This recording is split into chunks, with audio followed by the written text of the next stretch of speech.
Bismillahirrahmanirrahim. Assalamualaikum warahmatullahi wabarakatuh. Jumpa lagi di channel saya, tentunya masih di Dong Dagi teman-teman, channel yang membahas kaitan dengan cara budidaya ikan lele dengan baik dan benar.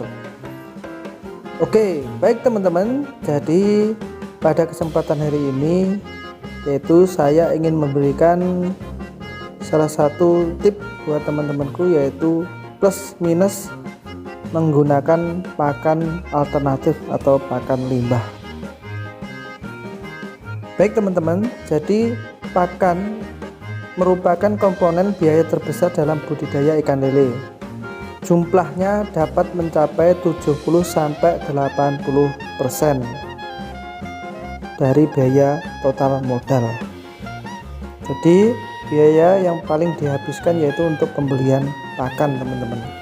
Sisanya teman-teman, sisanya yang antara 30% sampai 20% itu untuk biaya kaitan dengan pembelian benih ikan lele, tenaga kerja, dan obat-obatan, dan khususnya air teman-teman.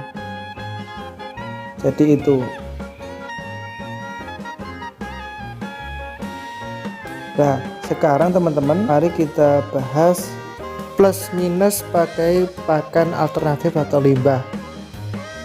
Sekarang teman-teman, kita ketahui bersama bahwa pakan pelet dari pabrikan harganya juga sudah melambung tinggi, yaitu per saknya sekarang harganya rata-rata itu sudah 340.000 teman-teman. Mungkin di tempat teman-teman di daerah masing-masing itu tidak sama, tetapi kurang lebih kisaran harganya segitu, dan itu beratnya per saknya 30 kg teman-teman. Maka dari itu banyak petani ikan lele di Indonesia sekarang mulai beralih atau mengkombinasikan dengan pakan alternatif atau pakan limbah. Tujuannya apa? Tujuannya yaitu untuk menekan biaya produksi. Pakan alternatif limbah yang ia gunakan biasanya banyak sekali teman-teman jenisnya, dari yang lagi ngetren sekarang mogot, ada bekicot, ada piong sawah, ada ayam tiren. Ya, yang paling enak lah kita jumpai di daerah kita masing-masing, kita kombinasikan.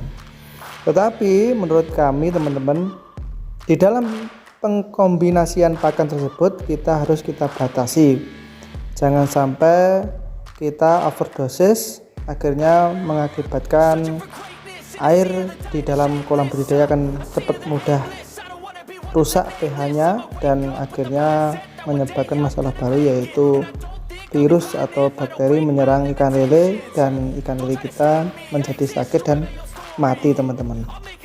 Maka dari itu teman-teman, mari kita ulas itu kaitan dengan penggunaan pakan alternatif harus dibatasi dan tidak boleh lebih dari 30%. Ini saran dari kami teman-teman. Boleh kita menggunakan pakan alternatif, kita tidak larang.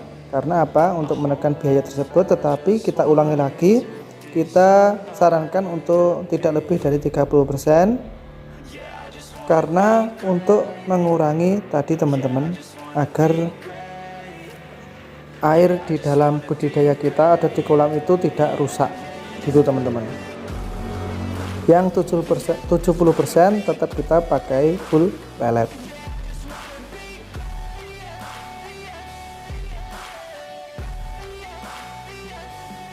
Jadi plusnya teman-teman, ketika kita membawa pakan alternatif limbah atau mengkombinasikan pakan pabrikan dan pakan alternatif itu, kita akan mengurangi biaya kaitan dengan pembelian pakan, akan lebih murah teman-teman.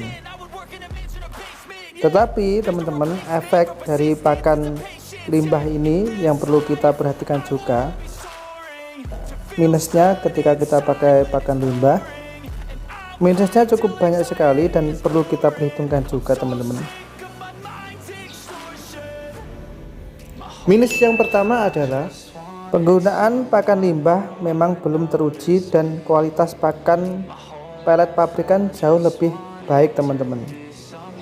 Jujur, untuk efektivitas jauh lebih baik pakan pelet pabrikan daripada pakan limbah atau pakan alternatif, karena pakan pelet dari pabrikan itu sudah teruji. Kalau pakan limbah atau pakan alternatif itu belum, bagaimana kandungan protein dan seratnya itu belum teruji. Terus yang kedua teman-teman, minusnya yaitu dari penggunaan pakan limbah yang terlalu banyak dapat mengganggu kualitas air yang sudah saya sampaikan tadi, air budidaya.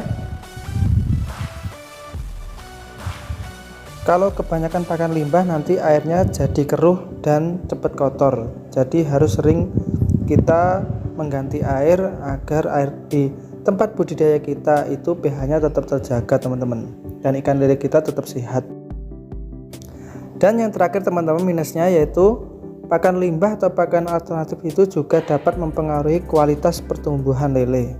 Sepengetahuan kita atau pengaplikasian pakan limbah dapat membuat pertumbuhan lele menjadi tidak seragam atau rucah teman-teman, besar kecil, dan waktu panen itu juga jadi lebih lama, sekitar 5-10 hari.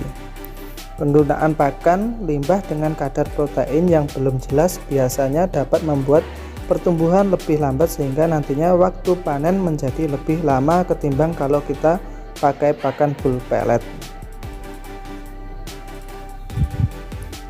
Kalau kandungan nutrisi pada pakan pelet pabrikan, proteinnya mencapai 31-33%, lemak 3-5%, serat kasar 4-6%, yang sesuai dengan peruntukan budidaya bagi lele dan pertumbuhan lele. Kalau lele memang perlu protein yang lebih tinggi dari ikan air tawar yang lainnya.